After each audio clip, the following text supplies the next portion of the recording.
Ikaze mu makuru agezweho mukurikira binyuze kuri isi mu ncamake. Muri aya makuru turagaruka kuri izi ngingo z'ingenzi zikurikira. Hakizweho amabwiriza yihariye azakurikizwa mu turere twa Nyanza, Gisagara na Bugesera mu gihe cy'ibyumweru bibiri biri imbere, arimo ko bazajya bagera mu rugo saa moya, ibikorwa bigafunga ku isaha y'isa 12.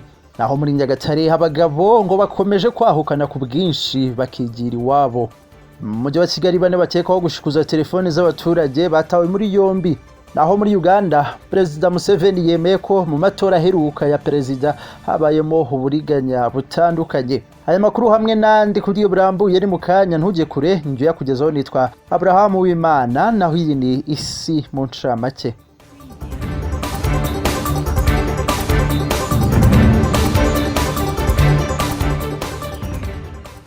Ikaze mu makuru arambuye. Minisiteri y'Ubutegetsi bw'Igihugu Minaloc yashyizeho amabwiriza yihariye azakurikizwa mu turere twa Nyanza, Gisagara na Bugesera agamije gukumira icyorezo cya COVID-19, kuko utwo turere dufite umwihariko wo kuba twaragumishijwe muri gahunda ya guma mu karere mu gihe utundi twakomorewe.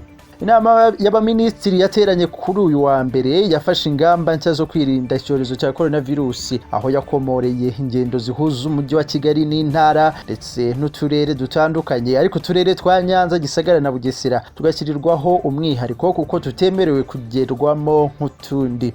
Minaloc yatangaje ko utwo turere tuzakomeza kubahiriza gahunda ya guma mu karere. Ingendo zose zisohoka cyangwa zinjira muri utwo turere uko ari dutatu zirabujijwe, keretse ku bantu bafite impamvu zumvikana zemejwe n'inzego zifitiye ububasha. Icyakora imodoka zikora ubwikorezi bw'ibicuruzwa, ibiribwa zemerewe kwinjira no gusohoka muri utwo turere. Imodoka zitwaye abagenzi zinyura muri utwo turere nka Nyanza na Gisagara ntizemerewe kuhagarara. Minaloc yavuze kandi ko inama rusange zihuza abantu imbona nkubone physical meetings zibujijwe muri utwo turere, kandi ingendo zibujijwe guhera saa moya z'ijoro kugeza saa 10 za mu gitondo, naho ibikorwa byose byemerewe gukora bizajya bifunga saa 12 z'umugoroba.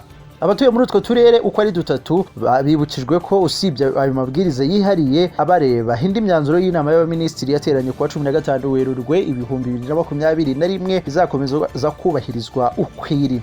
Minaloc yavuze ko ayo mabwiriza azamara igihe cy'ibyumweru bibiri, gishobora kongerwa. Kuri uyu wa kabiri umuvugizi wa polisi mu ntara y'Amajyepfo SP Kanamugire Theobald yavuze ko abazafatanya n'inzego zitandukanye kugenzura uko amabwiriza yubahirizwa muri utwo turere, kandi abazayarengaho ngo bazahabwa ibihano. Muri rusange abaturage barasabwa kubahiriza ingamba zose zashyizweho mu gukumira ikwirakwira rya COVID-19, zirimo guhana intera hagati y'umuntu n'undi, kwambara neza agapfukamunwa n'amazuru, gukaraba intoki kenshi no gutaha kare mu masaha yagenwe. Dukomereze amakuru yacu mu karere ka Nyagatare. Abagabo bari kwahukana cyane bakigira iwabo. Bamwe mu bagabo bari muri imwe mu mirenge y'akarere ka Nyagatare bari kwahukana bagasubira iwabo kubw'inkoni z'abagore babo bavuga ko ziba zabarembeje. Umugabo witwa Bosco Nduwamungu wo mu murenge wa Karangazi aherutse gukubitwa n'umugore we wamuryozaga gutaha akererewe kuko yari yarengeje saa 12 z'umugoroba yategetswe n'umugore we. Uyu mugabo yatangarije Flash TV dukesha inkuru ko inkoni arizo zatumye yahukana, ubu akaba yibera iwabo. Uyu mugabo yaragize ati, nagerageje kubana n'umugore neza arananira, yankubise inshuro nk'eshatu, najya mu biyobozi bati wowe nta jambo ufite, mvuyeyo arankubita, narahunze, reba uko nsukomeze. Nduwamungu avuga ko ubusanzwe iyo umugore yahukanye umugabo hajya kumucyura, gusa ngo umugore we ntaramuca iryera ngo aze kumucyura, ati none ubu ngiye hazaza kunyura se. Umugore wa Nduwamungu yemera ko yakubise umugabo we amuziza ahanini gutaha saa 12 z'umugoroba zarenze, kandi yari yaramugiriye inama yo kutarenza iyo saha. Icyo gihe ngo yarumye ugutwi kwa Nduwamungu araguca. Undi mugabo wo mu murenge wa Mukama nawo uherereye mu karere ka Nyagatare avuga ko yamaze igihe kirekire akubitwa n'umugore we, ariko yarega ntibigire icyo bitanga. Aba bagabo basaba abayobozi babo kubegera bakamenya ibibazo uko bimeze, bakava mu biro, bityo abagore nabo bakabana neza. Umuyobozi w'akarere ka Nyagatare Mushabe David yamaganye abagore bakubita abagabo babo, avuga ko abagabo bakwiriye kwegera abayobozi bakabafasha nk'uko abagore babigenza iyo bahohotewe. Ati umugabo ntakwiye kutavuga ko uburenganzira bwe bwahonyowe. Hirya no hino mu Rwanda kumvikana abagabo bahohoterwa n'abagore babo bakabakubita. Akenshi abagabo baryumaho bitewe ahanini no kwanga kunengwa ko bakubiswe n'abagore. mu mujyi wa Kigali nyuma y'uko abaturage bo mu murenge wa Muhima mu karere ka Nyarugenge batatse ikibazo cy'ubujura bukorwa n'abasore babashikuza amatelefoni n'ibindi bitwaje mu ntoki. Kuri ubu abasore bane bakekwaho ibyo bikorwa bamaze gutabwa muri yombi nyuma y'umukwabo ukomeye wakozwe ku bufatanye bwa polisi y'igihugu ndetse n'irondo ry'umwuga muri ako gace. Mu minsi ishize abaturage baca mu nzira ziri hafi ya ruhurura ku Muhima batatse ikibazo kibakomereye cy'ubujura bwambura bwari bumaze iminsi ndetse bwarafashe indi ntera muri ako gace. Bakavuga ko bukorwa n'abasore bazwi nka Marine bacungaga umuntu anyuze muri ako gace bakamwataka bakamukubita ibyo afite mu ntoki byose bakabitwara bakirukira muri ruhurura ku buryo batabasha kubakurikirana. Abasore bakundaga gutegera abaturage hafi ya Fer Rouge ziri ahazwi nko kuri Yamaha ndetse n'ahahoze gereza ya 1930. Umuturage witwa Byukusenge Anita wo mu murenge wa Muhima avuga ko bishimiye ko abo bajura batangiye gufatwa.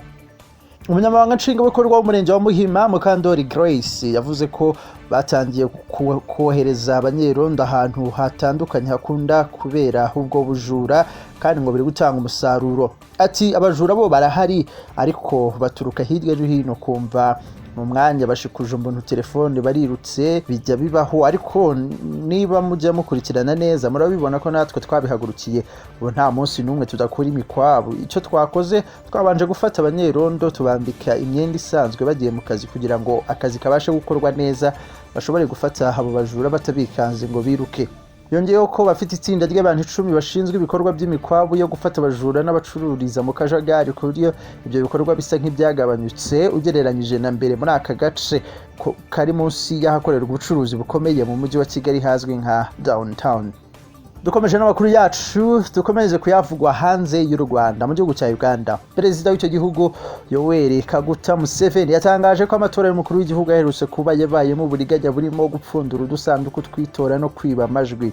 Daily Monitor dukesha inkuru yatangaje ko perezida Museveni yavuze ko ibi bikorwa byaranze amatora ya perezida yabaye muri Mutarama akaza kurangira ayatsinze byakozwe n'abo mu ishyaka NUP rya Robert Kyagulanyi bitavuzwe ho rumwe. Ati buri wese muri Uganda azoyibye n'itsinda rya Kyagulanyi. Habayeho gufungura agasanduku k'itora ndetse no kwiba amajwi mu bindi bice by'igihugu biyobowe na NUP. Perezida Museveni yavuze ko ubu buriganya bwabaye muri Kampala, Wakiso, Kyotera ndetse no mu tundi turere duherereye muri Uganda yo hagati. Yavuze ko abayoboke ba NUP buririye ku bunyangamugayo buke bwa bamwe mu bayoboke bo mu ishyaka rye ya NRM bari bashinzwe kurinda amajwi n'ubwa polisi bakabaha ruswa. Museveni atangaza ibi mu gihe na Kyagulanyi bari bahanganye. Yakunze kumvikana avuga ko yibwe mu matora y'umukuru w'igihugu. Uyu mugabo yaje no gufata icyemezo cyo kujuririra ibyavuye mu matora mu rukiko rw'ikirenga nubwo yaje kubihagarika. Aya matora yabaye kwa 14 Mutarama uyu mwaka 2021 yasize Yoweri Kaguta Museveni atorewe kongera kuyobora Uganda ku majwi 58 n'ibice 64, naho Robert Kyagulanyi uzwi nka Bobi Wine abona amajwi 38 n'ibice 83 kwijana. Fasha umwanya mwushimire wowe yafashe akanya kawe kankurikira muri aya makuru. Namakuru kugeraho binyuze kuri isi mu ncamake. Niba utarakora subscribe kuri iyi channel, hari byinshi biri kugucika birimo amakuru abagezweho mu mpande zitandukanye ku isi ndetse n'inkuru zitandukanye z'ubuzima zikubwira uko wakwitwara ngo ubuzima bwawe bugende neza. Niba utarabikora rero wasiga ubikoze ubundi ukajya ugerwaho n'inkuru zacu mu bambere. Murakoze cyane, mukomeze kugubwa neza, mugira amahoro y'Imana. Nge nitwa Abraham w'Imana, andi makuru nakagaruka.